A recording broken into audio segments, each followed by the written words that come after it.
Meu Senhor, meu Deus, creio firmemente que estás aqui, que me vês, que me ouves. Adoro-te com profunda reverência. Peço perdão dos meus pecados e graça para fazer com fruto este tempo de oração. Minha Imaculada, São José, meu Pai e Senhores, anjos da minha guarda, intercedei por mim. Estamos no último dia deste mês de outubro, que é um mês muito especial, por ser o mês do Rosário, o mês também, como sabemos, em que se comemora, em que se recorda a última aparição de Nossa Senhora na Cova da Iria, em que ela não apenas recordou o seu nome, como tinha prometido, Senhora do Rosário, precisamente para nos recordar, mais uma vez, a conveniência de rezar diariamente o terço, mas também fez um grande milagre, a dança do sol, como tinha prometido, precisamente para que aqueles que mais incrédulos pudessem acreditar naquilo que os pastorinhos tinham transmitido, como sendo certamente uma mensagem do céu. Mas hoje é também um dia especial por ser a véspera de uma grande festa da solenidade de Todos os Santos. Dizemos até que esta véspera, por vezes, é recordada com a festa do Halloween. Não é uma festa cristã, até pelo contrário, é uma festa pagã que procura ressuscitar os demónios e outros vestígios do paganismo que antecedeu a vinda de Cristo. E por isso é que, depois das trevas, do erro e da superstição e dos amuletos e das idolatrias que estão tão ligados ao mundo pagão, surgiu a luz da fé que ilumina a nossa vida e nos enche de alegria e esperança. E é precisamente por isso que os pagãos celebram a morte, nós festejamos a vida.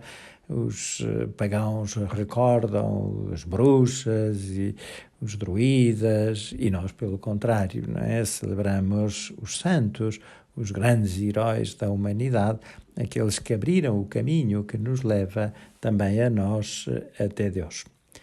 O texto do Evangelho de hoje é de São Lucas e reza assim. Dizia também Jesus: a que é semelhante o reino de Deus, a que o compararei eu? É semelhante a um grão de mostarda que um homem tomou e semeou na sua horta. Cresceu, tornou-se uma grande planta e as aves do céu repousaram nos seus ramos. Disse outra vez: a que direi que o reino de Deus é semelhante?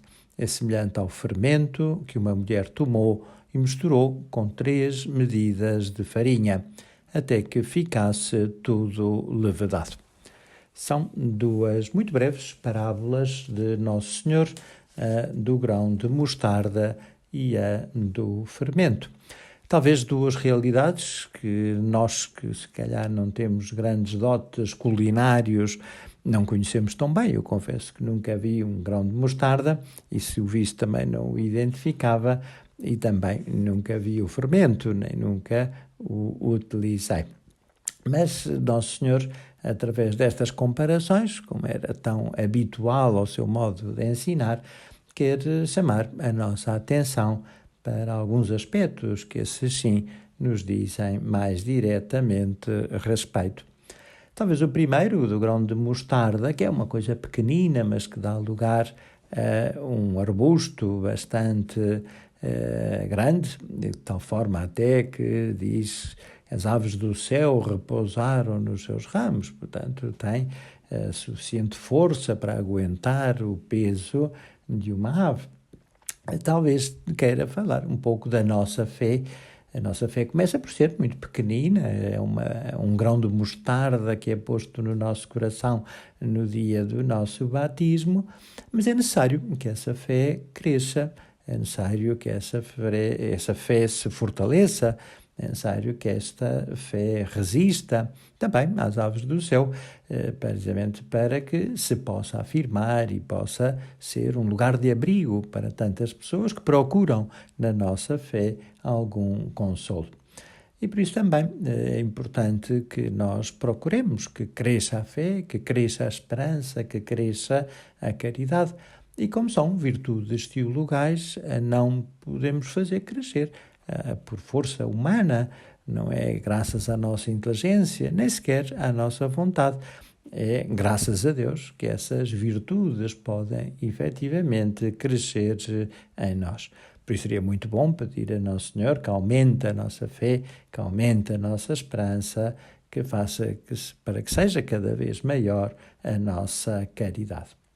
E o fermento é algo que se põe nos alimentos para que cresçam. Temos um exemplo prático que nos ajuda a ver o que é uma coisa fermentada e outra não fermentada. O pão que comemos habitualmente é um pão fermentado, que tem uma certa espessura, mas a hóstia, por exemplo, que se consagra e se converte no corpo de Cristo, é pão não fermentado. E, precisamente, como não tem fermento, é uma coisa muito fininha, precisamente porque é o fermento que faz crescer, e nesse caso o pão não é fermentado. E Nosso Senhor fala-nos também deste modo da necessidade de nós cristãos estarmos no meio da massa, estarmos no meio do mundo. É aí que nós devemos estar. Algumas pessoas, certamente, recebem uma vocação especial para estar afastadas, aqueles que vão para um convento, para uma clausura, e aí, embora estejam fisicamente distantes, estão muito próximas de todos nós, através da sua oração e do seu sacrifício. Mas a grande maioria dos cristãos, como é o nosso caso, devem viver no meio do mundo. Mas viver no meio do mundo não quer dizer ser mundano. Viver no meio do mundo não quer dizer ocultar a nossa fé.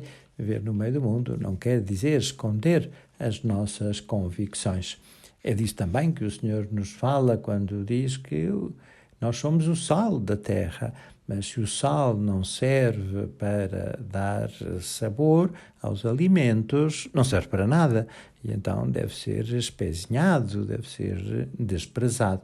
Nós somos a luz do mundo, mas a luz não é para pôr debaixo da cama, mas em cima para que ilumine todo o quarto.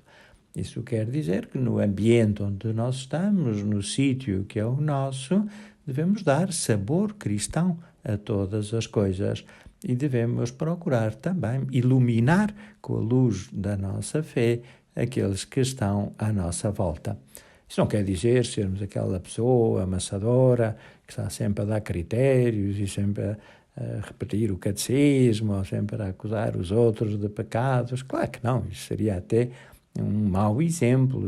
Em vez de aproximar as pessoas de Deus, estaríamos certamente a fazer o contrário. Por isso, o que nós temos de fazer é com graça, mas também com determinação, com alegria, com simplicidade, com compreensão para com todos, mas também com firmeza nas nossas convicções e na nossa fé, ajudar os outros e procurar até uni-los mais, porque a verdade deve crescer pelo caminho da caridade. O Papa Francisco muitas vezes repete isso, de que é por via da atração que podemos chamar a outros para que também cheguem à nossa fé, para que também partilhem as nossas próprias convicções.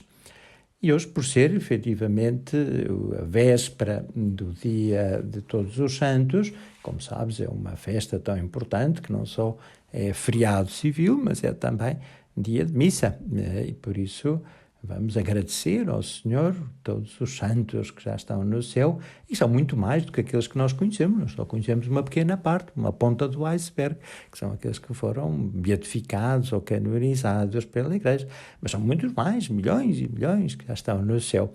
E não estão no céu ociosos, porque estão no céu louvando e adorando a Deus, mas também intercedendo por nós. E podemos aproveitar o dia 1 precisamente para lhes pedir isso mesmo, que essa mesma determinação, essa mesma força, essa mesma vontade, essa mesma luta que os levou tão alto, esteja também presente em nós. E para que nós, com a ajuda deles, procuremos também um dia chegar ao céu. Às vezes há provérbios certeiros, mas também há outros provérbios que estão errados, como o provérbio de que para baixo todos os santos ajudam. Não, os santos não ajudam para baixo, os santos ajudam para cima. Para baixo ajudam os demónios, as nossas baixas tendências, as nossas fraquezas, essas sim, puxam para baixo.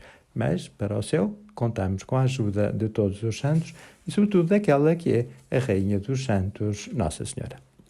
Dou-te graças, meu Deus, por uns propósitos, afetos e inspirações que comunicaste nesta meditação. Peço ajuda para os pôr em prática. Minha Mãe Imaculada, São José, meu Pai e Senhor, anjo da minha guarda, intercedei por mim.